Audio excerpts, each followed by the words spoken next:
To the bishops of the former genuine Orthodox Synod of Greece and abroad, my modesty, the Bishop of Larisa and Kirykos of the genuine Greek Orthodox Church, undertaking my responsibilities, being under distress, pain, and sorrow, I address this epistle to you, the bishops of the former genuine Orthodox Synod of Greece and abroad, that is, 1.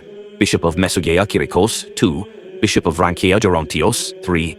Bishop of Kenya, Matthew 4. Bishop of Kievo Seraphim, 5. Bishop of Kition, Cyprus, Parthenios, and 6. Bishop of Lebanon Seraphim. At first I ask you as a group and each one of you personally about what has occurred during this deceitful period, especially since the 24th of November 2015 up till today, yourselves cooperating to make up a new synod with the former Bishop of Argolis Pachomios as a chairman, who has been legally deprived of his rank by the suitable ecclesiastic court. Member of the Synod of Nicholain Stephanos, about your signing a common confession of faith, and about your signing the volume of union, and about holding a common divine service on the 27th of January 2019. I ask you if you really realize the pit you fell in, having in advance thrown your Orthodox confession of faith in betraying the genuine Orthodox Church in the worst way. What is most important is that there has been no reaction or protest by any one of you up to today. This is why I've taken the initiative to note down some of the actions that are straightly against our genuine Orthodox faith for your information. I do this having my bishop conscience quite quiet and certain that with Jesus Christ's favor, I am within the genuine Orthodox Church, whose, being the last member of all, I have the basic duty to protect, so as she remains whole and spotless to be given to the following generations. We inherited our church from our fathers in 1924, ensured her in 1935 with the ordination of bishops and the apostolic sequence, succession, was secured by the confessor, Bishop Matthew, through the ordination of new bishops in 1948. I believe in the holy fight of orthodoxy, which has lately started with the damned change of the Orthodox calendar with the one of Pope Gregory in 1924, and was enforced in 1935 with the ordination of bishops in the Orthodox Church. There followed the difficulties of 1937, when the first schism by the former Bishop of Florina, Chrysostomus, occurred because of his recognizing the New Calendar Church as his mother church. After that, we had to face the much harder problem about confining the apostolic sequence, which had a happy end with the legal and canonical making of bishops by the Bishop of Rastina Matthew. In 1971, there was an attempt by the enemies of the Orthodox faith for this apostolic sequence to be cut off and exterminated, wiped out, and the canonical ordination of bishops be contaminated, infected, through a systematically tried but never been successful plot about a chirothesia, as the one done on schismatic cases. This diabolic attempt failed as well, since God's grace protects his church, which is never to be moved.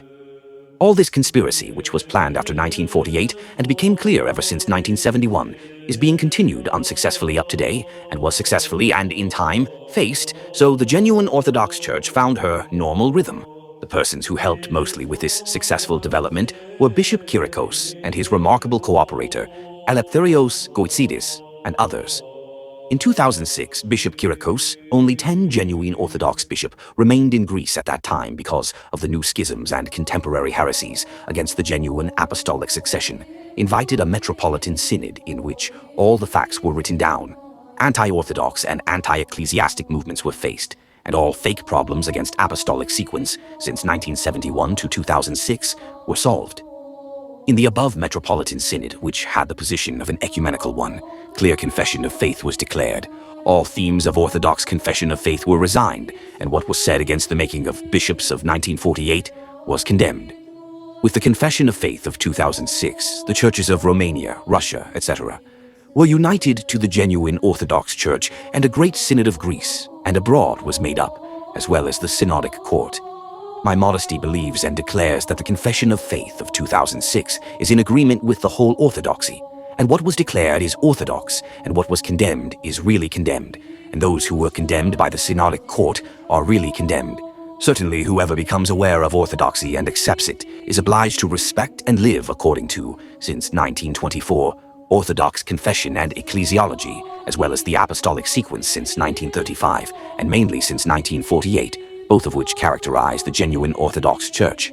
They also have to accept what we have accepted, to condemn what we have condemned, and to deprive of the bishop, rank the ones we have deprived of it. Anyway, the enemy of man and Jesus Christ's church never ceased, neither will stop fighting against them.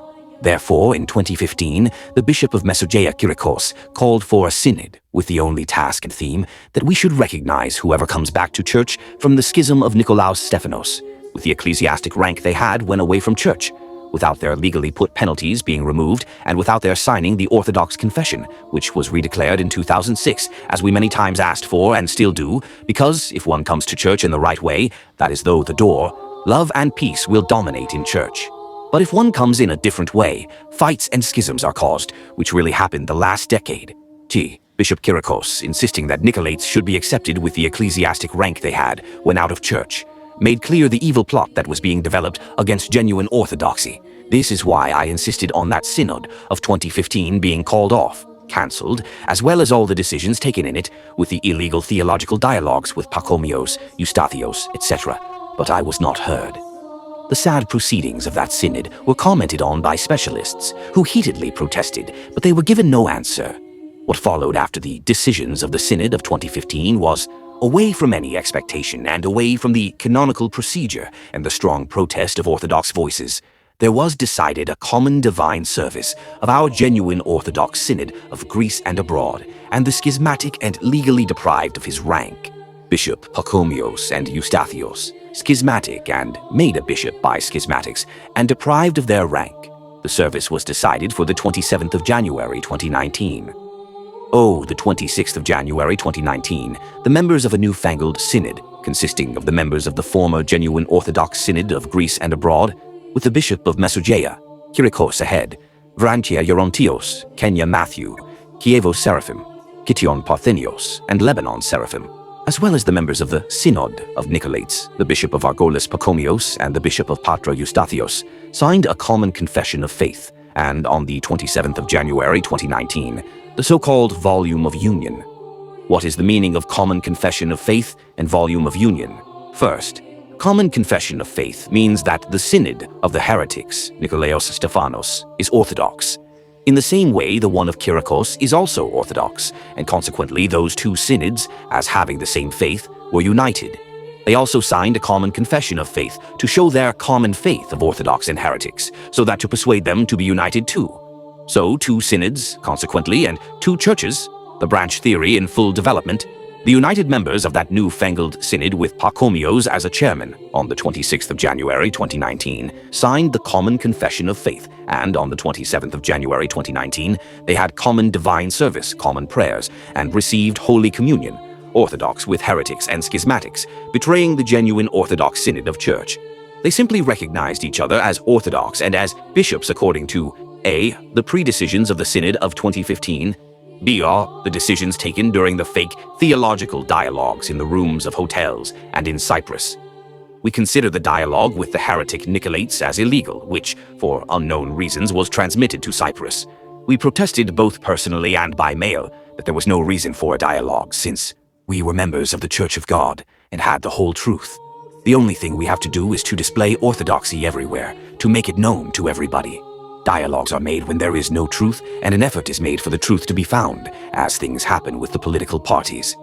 This is what Bishop Kirykos supported, when he was really a genuine Orthodox cleric, about illegal theological dialogues with clerics out of church, in one of his letters to Bishop of Kition Epiphanios on the 25th of December 1981.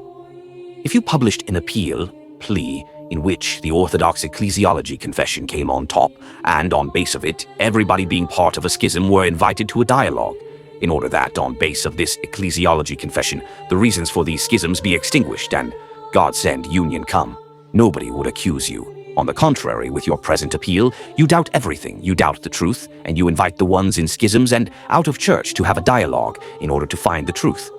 But the Orthodox Church doesn't make dialogues to find the truth, but to confess the truth. A bishop of church doesn't expect to find the truth through a dialogue with the schismatics, but he confesses the faith, declares the truth and his orthodox experiences, which he experienced in church. This is what he is to declare, being always ready for an apology, having to do with his position in church and his orthodox belief. If he wants to make dialogues to find the truth, he won't find the truth, but the lie. Magazine Gnosis, the Tin Alithian, 41, pages 138, 139. Certainly, it is Bishop Kirykos who supports the above absolutely orthodox views. Consequently, one will wonder, How is it possible for such a supporter of the truth for about 45 years that today he appears as the worst enemy of it? As for the volume of union, they appear to reveal the faith of the Church of Christ to everybody and invite everybody, in a manner of the Pope as genuine ecumenists, to be united with each other, in a union without livelos and condemning heretic beliefs and actions, and without making clear, on one hand, who represent the Orthodox Church, and on the other, who are the ones coming back and having to submit to the Church. So they were united, as if both were equal in an ecumenistic manner, rejecting their former beliefs and what decisions each synod had taken against the other. Everything equal and similar, white, black, sweet, bitter, heresy, and schism, without considering that there is an eternal life for the faithful and an eternal hell for those who disobey the laws of God and His Church. We read in the Synodic of the Seventh Ecumenical Synod about an eternal memory for the faithful and an anathema for the disloyal. The ones who signed the volume of union, calling themselves servants of God's will, are a mixture of orthodox and schismato-heretics, consisting of the members of the previous genuine Orthodox Synod of Greece and abroad, who, with the Synodic Court, had condemned the bishops of Nicholaos' Synod of being deprived of their ranks for canonical and dogmatic reasons, and, from the side of Nicolaites, Pachomios of Argolis, deprived of his rank and being in the class of monks, and Eustathios, made into a bishop of Patra by the above. The really Orthodox Synod of Greece and abroad submitted, as already said, without discussing or any canonical procedure, to the Nicolaites, rejected their genuine Orthodox confession, and recognized on equal terms the schismato-heretics and deprived of their ecclesiastic ranks. After that, altogether proceeded to the election of a chairman of their synod. They elected the former bishop of Argolis, Pachomios, who acts regularly, invites the members in synod. They have synodic offices with the numbers of protokolon of Nicolaites, since they have the same confession of faith and are to be united with each other. They consider themselves as a great synod, able to solve all the problems of orthodoxy, even of the previous years, as those are referred to in the volume of union. This is the Old Calendarist Ecumenism in full development. Second, the Synod of Nicolaites and of Kirykos, with Pachomios as a chairman, invite their members to go together before crucified Jesus Christ and ask for His infinite mercy to forgive what each one of us sinned. p. 5-6 of the volume of union. None of those synodic bishops called in mind that it is not Jesus Christ who holds the keys of salvation of the sinners, but his representative, the spiritual father, who should stand before crucified Jesus Christ, listen to the sinner's confession, give the necessary advice, and probably a canon. Such a sinner's confession in front of an icon, without the spiritual father, is done only by heretics, chiliastes, etc. With what appears in the volume, a theater is played and not bishop's actions. Nothing definite is mentioned, but indefinite and general fake confessions are declared for deceiving the faithful. Finally, the schismato-heretics Nicolaites appear to be right, and the responsibility for the schism of 2005 appears to fall on Kirykos, who doesn't seem to realize what happened.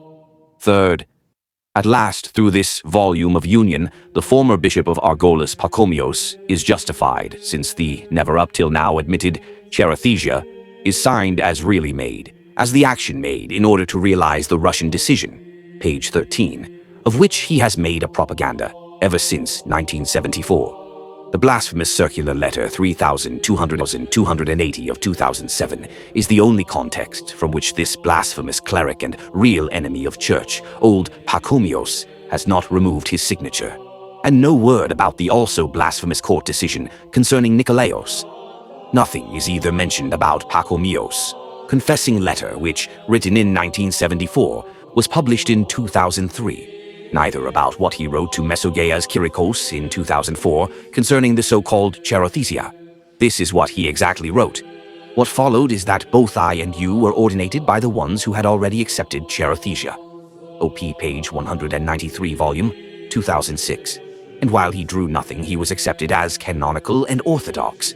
Unfortunately, this is what Kirykos turned out to be. All these are published in the Orthodox Confession of Faith of the Metropolitan Synod of 2006, which the Great Synod of Kiriko-Nicolaites, on the side of Nicolaites, don't want to sign because they say that, if they sign it, they sign their own condom. About this we wrote to Kirykos the following among others. Alpha Pi 100-194-2019. Signing the Orthodox Confession of Faith, they will condemn all reasons for their own condemn, and in this way modesty, remorse, correcting, and coming to church emerge, are the result not as sinners, but as good sons of orthodoxy. They will imitate the previous prodigal son, who, throwing away the prodigal life, condemned himself for this. He deleted himself from the adoption, didn't come back as prodigal, but as clear and saved in remorse. He confessed his sins to God. The father, seeing his correction, supported him before his other protesting son by saying, "This son of mine was dead and came back to life. He was lost and finally found." And at once he dressed him the first dressing, sacrificing the sheep, and so happiness dominated. The Nicholains Pachomios and Eustathios didn't act in this way, which would cause a great joy to everybody. They came incorrected, without remorse, hard and stiff, who consumed the property of the second son as well, that is, Mesogeia's Kirykos. They also consumed the father himself, which is the genuine Orthodox Synod of Greece and abroad. That is, apart from trying to extinguish the genuine Orthodox Church, they made it ridiculous and in fact insulted and extinguished all the previous Orthodox bishops who took part in the common divine service, especially the previous bishop of Mesogeia, Kirykos, who was the one responsible for the ecumenistic dialogues. Apart from the above, the volume of Union is full of heretical ecumenistic views, and it is not possible for it to be corrected, with the most characteristic fact that it abolishes the genuine Orthodox Church, calling it side, page 18, and makes it equal to schism and heresy. Therefore, we ask the bishops who took part in the common divine service of the 27th of January 2019, if they realize in what pit they have fallen in, to get up immediately, to protest and reject the volume of betrayal and resignment and the false confession of faith of the Cypriots, and so regain their first position in their Father's house, which is the genuine Orthodox Church. At present, I restrict myself to the above, informing that a. Ever since the 27th of January 2019, I have cut off commemorating you, the former bishops of the genuine Orthodox Church of Greece and abroad, just in case some of you might come back to yourselves and realize what kind of ecclesiastic crime you have committed to and what kind of fall you have had. B. This epistle is to be translated for the bishops who don't speak Greek. C. If necessary, I am skeptical about going on with more steps in order that we might not be condemned. With genuine love, the least among bishops, the Bishop of Larisa and Tirnavos Amphilochios.